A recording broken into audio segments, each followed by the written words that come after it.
Oi, pessoal! Na sequência do último vídeo, eu quero falar aqui dos vetos da Lei 14.010 de 2020, ou Lei da Pandemia.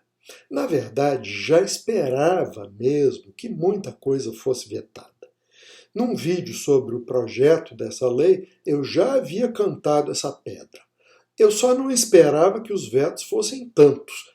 Praticamente não sobrou muita coisa. Vamos lá então. O primeiro veto foi ao artigo 4º. Segundo ele, as pessoas jurídicas de direito privado referidas nos incisos 1 a 3 do artigo 44 do Código Civil deverão observar as restrições à realização de reuniões e assembleias presenciais até 30 de outubro de 2020, durante a vigência da lei, observadas as determinações sanitárias das autoridades locais. As razões do veto foram no sentido de que a propositura legislativa contraria o interesse público ao gerar insegurança jurídica, uma vez que a matéria encontra-se em desacordo com a recente edição da medida provisória 931 de 2020, o que viola o artigo 11 da Lei Complementar número 95 de 98. Como o veto não poderia abranger apenas uma parte do dispositivo, no caso, a exclusão da menção às sociedades, o artigo todo foi vetado. Bem, mas o que diz essa medida provisória 931? Ela trata da Assembleia Geral Ordinária das Sociedades Anônimas e das cooperativas, bem como da Assembleia de Sócios das Sociedades Limitadas. De acordo com a medida provisória, essas pessoas jurídicas cujo exercício social se encerre entre 31 de dezembro de 2019 e 31 de março de 2020 poderão excepcionalmente realizar as assembleias a que nos referimos no prazo de 7 meses contado do término do seu exercício social. Como a medida provisória considera sem efeito no exercício de 2020 qualquer disposição contratual que exija a realização da Assembleia em prazo inferior, ficaria mesmo estranha a possibilidade de realização de reuniões ou assembleias presenciais, mesmo que com as restrições sanitárias. Os próximos artigos a serem vetados foram o 6º e o 7º. Nos dizeres do artigo 6º, as consequências decorrentes da pandemia do coronavírus na execução dos contratos não terão efeitos retroativos. Óbvio que não, né? Evidentemente que não. Nem precisava de falar isso, né? E, conforme o artigo 7º, não se considerariam fatos imprevisíveis para os fins exclusivos dos artigos 317, 478, 79 e 80 do Código Civil o aumento da inflação, a variação cambial, a desvalorização ou a substituição do padrão monetário. De acordo com os parágrafos do artigo 7º, as regras sobre revisão contratual previstas na Lei 8.078, ou seja, no Código de Defesa do Consumidor, e na Lei 8.245, ou seja, na Lei do Inquilinato, não se sujeitariam ao disposto no caput desse artigo, ou seja, seriam considerados fatos imprevisíveis. E para os fins dessa lei, as normas de proteção ao consumidor não se aplicariam às relações contratuais subordinadas ao Código Civil, incluindo aquelas estabelecidas exclusivamente entre empresas ou empresários. Bom, esse último dispositivo ele é tão óbvio quanto o primeiro, né? Que fala que a lei não é retroativa. Nesse ponto, então, na minha opinião, o veto tem razão de ser, e eu já havia cantado essa pedra. Isso porque o ordenamento jurídico brasileiro já dispõe de mecanismos apropriados para modulação das obrigações contratuais em situação excepcional, tais como os institutos da força maior e do caso fortuito e as teorias da imprevisão, da onerosidade excessiva, etc. Quer dizer, isso é uma razão. Além do mais, o legislador, na minha opinião, estaria usurpando uma função exclusiva do judiciário ao dispor que o aumento da inflação, a variação cambial, a desvalorização ou a substituição do padrão monetário não se considerariam fatos imprevisíveis. Quem diz que um fato é ou não imprevisível diante do caso concreto é o juiz, não o legislador. Um outro artigo vetado foi o 9º. Segundo ele, nas ações ajuizadas a partir de 20 de março de 2020 até 30 de outubro, não seria concedida liminar para desocupação de imóvel urbano nas ações de despejo a que se refere o artigo 59, parágrafo 1º, incisos 1, 2, 5, 7, 8 e 9 da Lei 8.245, ou Lei do Inquilinato. Qual a razão desse veto?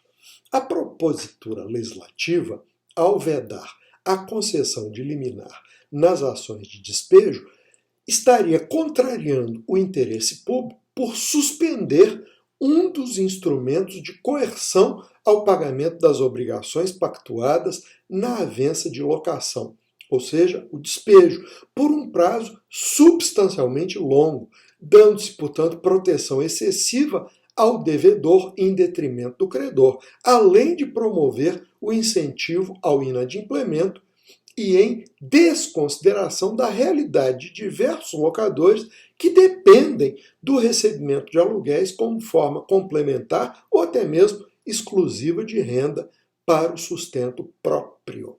E às vezes esses aluguéis que as pessoas recebem são parcos, não são milionários, né? De fato, a questão ela é muito complicada mesmo. Muita gente vive desses aluguéis, às vezes, como eu acabei de dizer, muito parcos, muito poucos. Bom, na sequência foi vetado o artigo 11.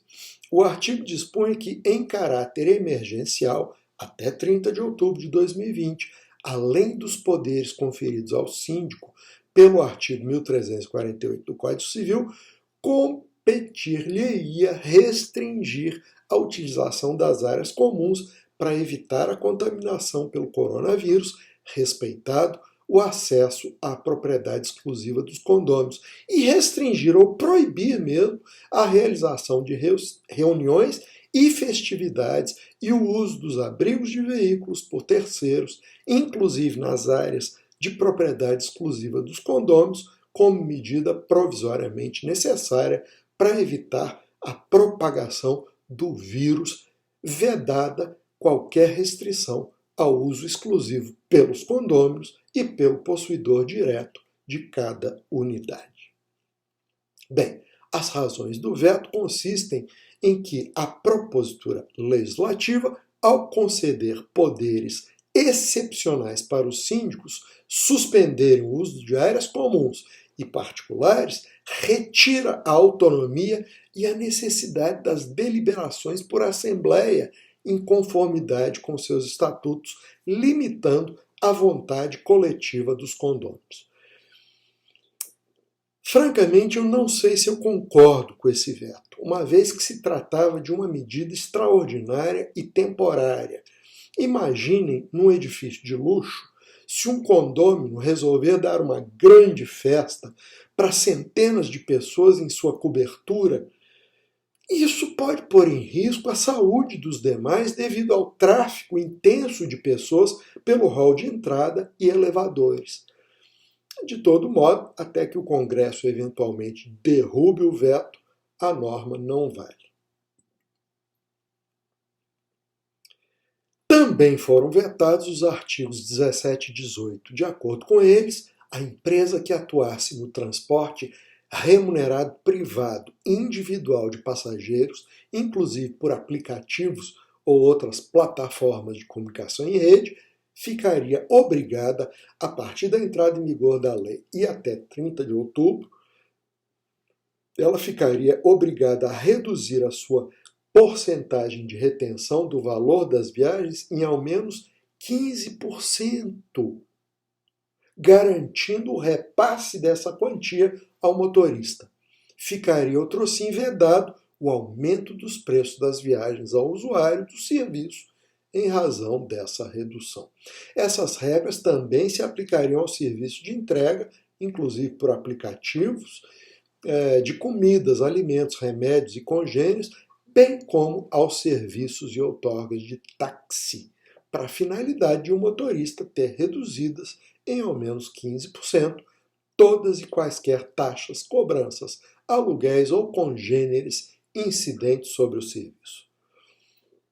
Bem, as razões dos vetos consistiram em que a lei, ao reduzir os repasses dos motoristas a empresas de serviço de aplicativos de transporte individual e dos serviços de outorga de táxi, bem como as empresas de serviço de entrega, em ao menos 15%, estaria violando o princípio constitucional da livre iniciativa, fundamento da República, nos termos do artigo 1º da Carta Constitucional, bem como da livre concorrência, esculpido no artigo 170, caput, inciso 4º da Constituição da República. Ademais, os dispositivos contrariam o interesse público, pois provocam efeitos nocivos sobre o livre funcionamento dos mercados afetados pelo projeto, bem mais duradouros que a vigência da medida, gerando, por consequência, impactos nocivos à concorrência, prejudicando os usuários dos serviços de aplicativos,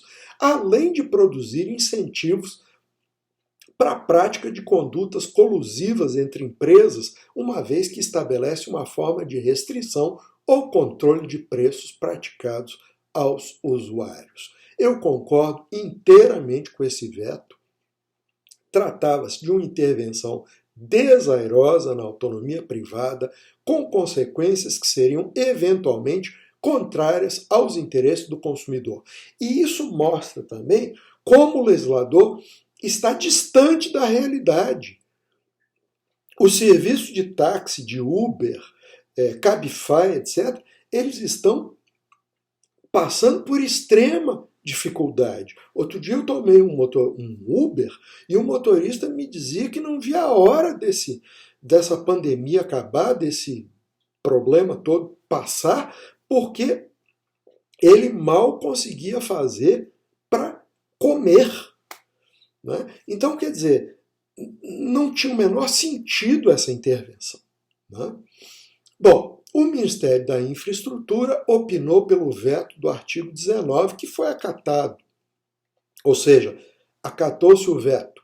Pelo disposto no artigo 19, caberia ao Conselho Nacional de Trânsito editar normas que previssem medidas excepcionais de flexibilização do cumprimento do disposto nos artigos 99 e 100 da Lei 9.503, de 97, tendo em vista a necessidade de aumentar a eficiência na logística de transporte de bens e insumos e na prestação de serviços relacionados ao combate dos efeitos da pandemia do coronavírus. Qual a razão do veto? Segundo o presidente, a propositura legislativa, ao determinar que o Conselho Nacional de Trânsito editasse normas que previssem essas medidas, etc., estaria violando o princípio da interdependência e harmonia entre os poderes, nos termos do artigo 2º da Constituição. Haja vista que o Poder Legislativo estaria usurpando uma função que é exclusiva do Executivo. É o mesmo problema que eu mencionei quanto à usurpação de funções do Judiciário. A meu ver, portanto, o veto não deixa de ter uma certa razão de ser. É isso, por agora é só. Esperemos que essa situação calamitosa passe logo. Saúde e paz a todos nós.